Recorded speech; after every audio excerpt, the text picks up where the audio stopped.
नमस्ते बच्चों, मेरा नाम है गौतम। आज हम पढ़ेंगे जॉइंटिस के बारे में। ये एक बहुत इम्पॉर्टेंट क्लिनिकल टॉपिक है। तो चलिए आज हम इसको समझते हैं इसी तरीके से। देखो बच्चों, पहले तो आप लोग ये जान जाओ कि जॉइंटिस कोई डिजीज़ का नाम नहीं होता है। ठीक है।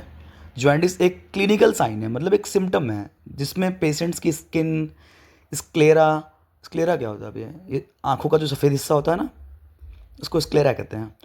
और म्यूकस मेम्ब्रेन्स जो भी होती हैं वो पीली हो जाती हैं। ठीक है, समझ रहे हो कहने का मतलब? देखो, जॉइंटिस एक क्लिनिकल साइन है, एक सिम्टम्स है ना, जिसमें क्या होता है, पेशेंट्स की स्किन स्क्लेरा और उसकी जो म्यूकस मेम्ब्रेन्स होती हैं वो पीली हो जाती हैं।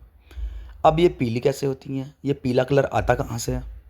देखो बच्चों, पीला कलर आता है बिलीरुबिन नाम के एक पिगमेंट की वजह से। ठीक है।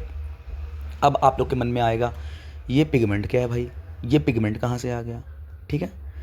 देखो, बॉडी में क्या होती हैं, ब्लड सेल्स होती है ना, उसमें आरबीसीज होती होगी, रेड ब्लड सेल्स। जो बॉडी में जब आरबीसीज जो होती हैं, जब वो पुरानी हो जाती हैं तो स्प्लीन और लिवर उनको तोड़ देते हैं। ठीक है। आरबीसी के अंदर जो हीमोग्लोबिन होता है उसका क्या होता है, ब्रेकडाउन हो जाता है। ठीक है। मतलब हीमोग्लोबिन क्या मतलब, हीम प्लस ग्लोबिन। अब देखो, हीम ब्रेकडाउन होके पहले बिलीवर्डिन और फिर बिलीरुबिन बनाता है। ये दोनों पिगमेंट हैं। ठीक है। जो हीमोग्लोबिन है, जब आरबीसीज ब्रेक हुई तो हीमोग्लोबिन है, जब हीम ब्रेकडाउन होगी तो क्या बनेगा, पहले बिलीवर्डिन बनेगा, उसके बाद बिलीरुबिन बनता है। ये जो बिलीरुबिन बनता है उसको हम क्या कहते हैं, अनकॉन्जुगेटेड बिलीरुबिन कहते हैं।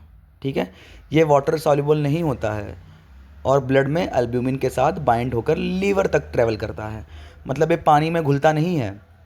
ये जो अनकंजुगेटेड बिलीरुबिन है ये वाटर में सॉल्युबल नहीं होता है। ये क्या होता है, ब्लड में एल्ब्यूमिन के साथ बाइंड होकर लीवर तक ट्रेवल करता है। समझ रहे हो? अब देखो, लीवर के अंदर हिपेटोसाइट्स होती हैं, आपको पता ही होगा। हिपेटो मतलब लीवर, साइट्स मतलब सेल। तो जो लीवर की सेल्स होती हैं स्पेशल, उसको बोलते हैं हिपेटोसाइट्स। क्या करती हैं, ये इस बिलीरुबिन को प्रोसेस करती हैं। जो बिलीरुबिन ट्रेवल करके लीवर तक गया उसको प्रोसेस कौन करेगा भैया? लीवर की हिपेटोसाइट्स सेल पर उसको प्रोसेस करती हैं। यहाँ एक इम्पॉर्टेंट स्टेप होता है ना, जैसे हम कहते हैं कॉन्जुगेशन। मतलब इस प्रोसेस में बिलीरुबिन ग्लूकुरोनिक एसिड के साथ में कंबाइन हो जाता है। ठीक है। और क्या बनता है, कॉन्जुगेटेड बिलीरुबिन बन जाता है। देखो, कंफ्यूज ना हो, पहले तो आरबीसी टूटी, टूट कर उसमें था क्या, हीमोग्लोबिन। उसमें जो हीम था, जब भैया उसको ब्रेकडाउन होगा तो क्या बनेगा, पहले उसमें से बनेगा बिलीवर्डिन और बिलीवर्डिन के बाद बनेगा बिलीरुबिन। बिलीरुबिन क्या करेगा, वह पानी में तो मिक्स होता नहीं है, तो वह क्या करेगा, वह मिक्स हो जाएगा जो अल्ब्यूमिन है उसके साथ मिक्स होके जाएगा ट्रैवल करके लीवर के पास। अब लीवर की जो हिपेटोसाइट्स हैं वो सेल्स क्या करेंगी, इसको प्रोसेस करेंगी। ठीक है। यहाँ पर आपको बताया मैंने, यहाँ पे कॉन्जुगेशन हो जाएगा तो जो बिलीरुबिन है वो ग्लूकुरोनिक एसिड के साथ में कंबाइन हो जाता है और कॉन्जुगेटेड बिलीरुबिन बना देता है। ठीक है। यह कॉन्जुगेटेड बिलीरुबिन वाटर सॉल्युबल होता है। ठीक है। सिंपल बिलीरुबिन वो वाटर सॉल्युबल नहीं था। यह जो कॉन्जुगेटेड बिलीरुबिन है ये वाटर सॉल्युबल है और बाइल की थ्रू इंटेस्टाइन में चला जाता है। आपको पता ही है, बाइल मैंने पिछले लेक्चर में पढ़ाया ही था कि बाइल जूसेस क्या होते हैं, है ना। तो क्या होता है, ये बाइल के थ्रू इंटेस्टाइन में ड्यूडेनम में जाके सिक्रीट हो जाता है। आपको पता ही होगा ये चीज़, है ना। सीबीडी के थ्रू होके जाता है, कॉमन बाइल डक्ट के थ्रू। अब देखो क्या होता है, इंटेस्टाइन में बैक्टीरिया इसको यूरोबिलिनोजन में कन्वर्ट कर देते हैं। इस चीज़ को समझो। इंटेस्टाइन में बैक्टीरिया होते हैं, आपको पता है, गट बैक्टीरिया होते हैं हमारे इंटेस्टाइन में, गुड बैक्टीरियाज होते हैं, जो उनकी कॉलोनी होती है, वह इसको यूरोबिलिनोजन में कन्वर्ट कर देते हैं। कुछ पार्ट स्टूल में निकल जाता है ना। इसे हम बोलते हैं स्टरकोबिलिन। मतलब देखो क्या है, देखो जो कुछ पार्ट है वह स्टूल में स्टरकोबिलिन बनकर निकल जाता है, जो स्टूल को क्या करता है, ब्राउन कलर का देता है। जो भूरा रंग होता है स्टूल का, वो ब्राउन कलर यहीं से आता है। ठीक है। और थोड़ा पार्ट किडनी से यूरोबिलिन बन के यूरिन में निकल जाता है। देखो, समझ रहे हो यहाँ तक का? पहले किस तरीके से उसको लीवर के पास गया, वहाँ पर कॉन्जुगेट हुआ, ये वाटर सॉल्युबल था, ये बाइल जूस से इंटेस्टाइन में चला गया। अब भैया इंटेस्टाइन में इसने क्या किया, जो वहाँ के बैक्टीरिया थे पेट वाले, उसने इसको किस में कन्वर्ट कर दिया, यूरोबिलिनोजन में। अब यूरोबिलिनोजन में से क्या होगा, इसका कुछ पार्ट स्टरकोबिलिन, STERCOBILIN बनाकर निकल जाता है स्टूल में, जो ये स्टूल को भूरा कलर दे देता है। कुछ इसका यूरिन में निकल जाता है, जिसको हम बोलते हैं यूरोबिलिन। ठीक है, देखो अगर इस पूरे पाथवे में कहीं भी प्रॉब्लम आ जाए, कहीं भी इस जो बन रहा था इस पूरे पाथवे में अगर कहीं प्रॉब्लम आ गई है ना, तो बिलीरुबिन ब्लड में एक्यूमुलेट होने लगता है, इकट्ठा होने लग जाता है। ठीक है, और जॉइंटिस डेवलप हो जाती है। ठीक है, क्लिनिकली जॉइंटिस को हम 3 मेन टाइप्स में डिवाइड करते हैं। देखो, एक होती है प्री हिपैटिक जॉइंटिस। इस टाइप में प्रॉब्लम लीवर से पहले होती है, यहाँ आरबीसी डिस्ट्रक्शन ज़्यादा होता है, जिसे हम हीमोलिसिस भी कहते हैं। हीमो मतलब ब्लड, लिसिस मतलब ब्रेक डाउन या टूट जाना। तो क्या हुआ, यहाँ पे आरबीसी का डिस्ट्रक्शन ज़्यादा हो रहा है, ज़्यादा आरबीसी टूट रही हैं। ज़्यादा आरबीसी ब्रेक डाउन होने से बिलीरुबिन बहुत ज़्यादा बनने लगता है और लीवर उसको प्रोसेस नहीं कर पाता है। इस कंडीशन में मेनली अनकॉन्जुगेटेड बिलीरुबिन इंक्रीज हो जाता है। समझे? अनकॉन्जुगेटेड बिलीरुबिन वो क्या करता है, इंक्रीज हो जाता है, वाटर सॉल्युबल नहीं होता है। आपको बताया है मैंने ये चीज़। ठीक है, देखो कॉमन काजेस क्या होते हैं इसके।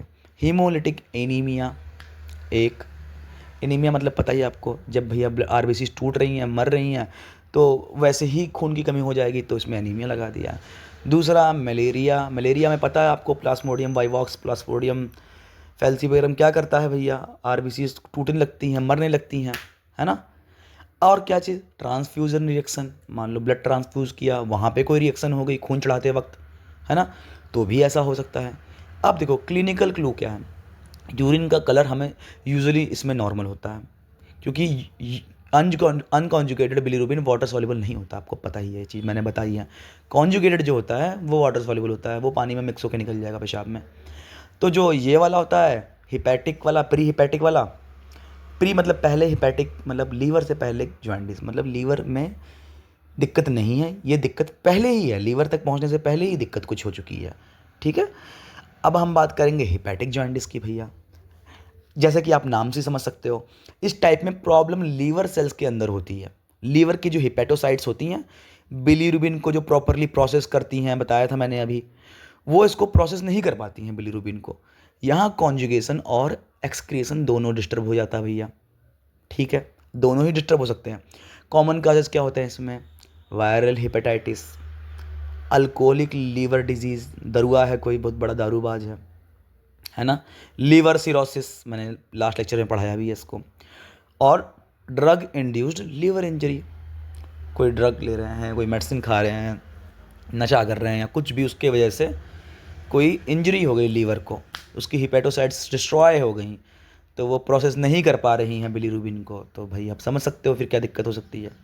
इसमें मिक्स्ड बिलीरुबिन एलिवेशन होता है, कॉन्जुगेटेड भी और अनकॉन्जुगेटेड भी, दोनों का लेवल बढ़ जाता है। ठीक है, अब हम आते हैं लास्ट, इसको बोलते हैं ऑब्स्ट्रक्टिव जॉइंटिस या पोस्ट हिपैटिक जॉइंटिस। मेरे कहने का मतलब समझो, पहले हम प्री हिपैटिक जॉइंटिस पढ़ा पहले, मतलब लीवर तक वो पहुंचा ही नहीं था, वहाँ प्रोसेस नहीं हो पाया था, पहले ही कोई दिक्कत हो रही थी, आरबीसी ज़्यादा मर रही थी।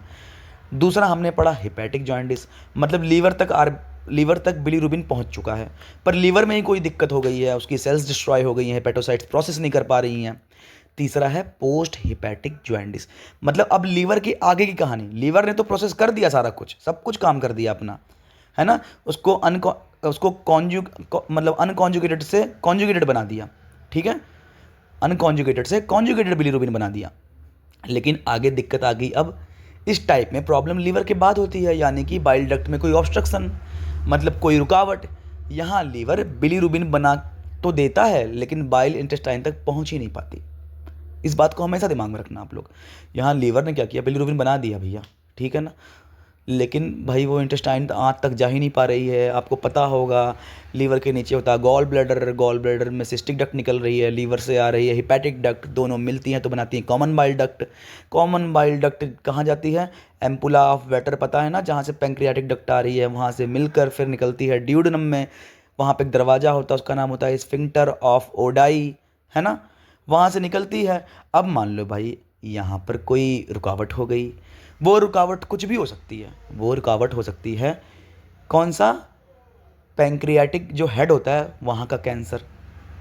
मान लो कैंसर होगा तो गांठ बनेगी भाई, वहाँ पर भी ऑब्स्ट्रक्शन हो सकती है, ठीक है। दूसरा हो सकता है पित्ते की पथरी, जिसको बोलते हैं गॉल ब्लैडर स्टोन या गॉल स्टोन, वो खिसक के अगर सीबीडी में आ गया ऑब्स्ट्रक्शन कर दिया तो भी। तीसरा हो सकता है स्फिंक्टर सही नहीं है, स्फिंक्टर ऑफ ओडाई में कोई दिक्कत आ गई है तो भी मान लो बाइल जूस ऊपर इकट्ठा हो रहा है। और भी हो सकता है, और मान लीजिए उसकी जो अंदर की लेयर है उसमें हाइपरट्रॉफी हो गई है, बाहर की तरफ से कोई गांठ बनी हुई है जो उसको अंदर की तरफ पुश कर रही है ना। मतलब आप कुल मिला के समझ जाओ कि कोई रुकावट हो गई है। रुकावट आपको बताया मैंने, पैंक्रियाटिक हेड ट्यूमर हो गया, बाइल डक्ट ऑब्स्ट्रक्शन हो गया, गॉल स्टोन हो गया, इसको हम बोलते हैं कॉलीलिथियासिस। कॉलीसिस्ट आपको पता ही है, पित्ते का नाम है, गॉल ब्लैडर का नाम है। कॉली लीथा मतलब पत्थर, सिस मतलब कंडीशन, कॉलीलिथियासिस तो मतलब गॉल ब्लैडर के अंदर पथरी। अब क्लिनिकल क्लूज क्या होते हैं इसके? ऐसे चीज़ों का, यूरिन डार्क हो जाता है, स्टूल पेल हो जाता है, पेल कलर का हो जाता है, पेशेंट को इचिंग हो सकती है, खुजली होगी पेट के पास, इधर उधर खुजली होती है ना, बाइल साल्ट्स डिपोजिस की वजह से, ठीक है जी। अब हम थोड़ा क्लिनिकल कंपैरिजन समझते हैं सबका। देखो प्री हेपेटिक क्या होती है, उसमें आरबीसी डिस्ट्रॉय हो जाते हैं, जो बिलीरुबिन रहता है वो अनकॉन्जुगेटेड होता है, इसमें बढ़ जाता है, क्या करता है? बढ़ जाता है। दूसरा आ गया हिपैटिक। हिपैटिक में क्या होगा? इसमें लीवर सेल्स हिपेटोसाइट्स किसी वजह से डिस्ट्रॉय हो जाती हैं या काम नहीं कर पाती हैं, माल फंक्शन हो जाता है, जिसकी वजह से मिक्स्ड मतलब अनकॉन्जुगेटेड और कॉन्जुगेटेड दोनों रेज आएंगे इसमें, ठीक है जी। अब आ गया अपना पोस्ट हिपैटिक। पोस्ट हिपैटिक में बाइल डक्ट ऑब्स्ट्रक्शन हो गई, रुकावट हो गई, तो कॉन्जुगेटेड जो होगा वो बढ़ जाएगा। वैसे मैं आपको एक चीज़ समझा देता हूँ। मान लो आप लोग कभी पढ़ रहे हो, कोई टीचर आपसे, कोई आपका प्रोफेसर पूछ लिया कि पथरी कैसे हो गई है ना, मतलब सॉरी आई मीन टू से कि ऑब्स्ट्रक्टिव जो है उसके क्या रीज़न है, क्या क्या मेन रीज़न है, किस टाइप की रुकावट होती है, क्यों ऑब्स्ट्रक्टिव हिपैटिक जो होता है जॉइंडिस वो क्यों होता है ना। तो आप डायरेक्ट ये ना बताओ ऐसा हुआ है, पथरी आके रुक गई है, वो आप तरीके से बताना कि आउटसाइड से हो रहा है। अगर बाहर की तरफ से कोई रुकावट आ रही है, जिसमें हम कह सकते हैं कोई ट्यूमर हो, है ना, कोई मांस का ग्रोथ हो गया हो तो वो उसको कंस्ट्रक्ट कर दे रहा है ना, डक्ट्स को, तो हो सकता है। एक होता है अंदर की तरफ से मान लो कोई ग्रोथ हुई है ना। और दूसरा होता है कोई फॉरेन पार्टिकल। फॉरेन पार्टिकल में क्या होता है, या तो स्टंट डाले हैं, स्टंट की वजह से कोई रुकावट हो गई, है ना, और या फिर स्टंट के अलावा और क्या हो सकता है, गॉल ब्लैडर का जो गॉल स्टोन है वो आके वहाँ पे फंस गया है, तो भी ये चीज़ हो सकती है ना। मैं आपको मतलब इसी तरीके से समझाने की कोशिश कर रहा हूँ ताकि आप लोग समझ सको इस चीज़ को। देखो जॉन्डिस एक सिर्फ कलर चेंज नहीं होता है, ये बॉडी के हिमेटोलॉजिक सिस्टम और लीवर फंक्शन और बाइलरी सिस्टम का इंपॉर्टेंट इंडिकेटर है, ठीक है जी। इसलिए डॉक्टर जब जॉन्डिस देखता है तो सबसे पहले ये समझने की कोशिश करता है कि प्रॉब्लम कहाँ हो रही है, कहीं आरबीसी ब्रेकडाउन तो नहीं है, कहीं लीवर सेल्स में कोई दिक्कत तो नहीं है, या बाइल फ्लो में ब्लॉकेज तो नहीं है कहीं पर, ठीक है जी। इसलिए जॉन्डिस को समझने के लिए सिंपलेस्ट तरीका है, बिलीरुबिन का सफ़र समझ लो, जॉन्डिस का कॉन्सेप्ट क्लियर हो जाएगा। तो मैंने आपको समझा दिया बिलीरुबिन कहाँ से कहाँ, कहाँ से कहाँ कहाँ पहुँच रहा है, तो मेरे ख्याल से आपको कॉन्सेप्ट क्लियर हो गया होगा। शुक्रिया बच्चों।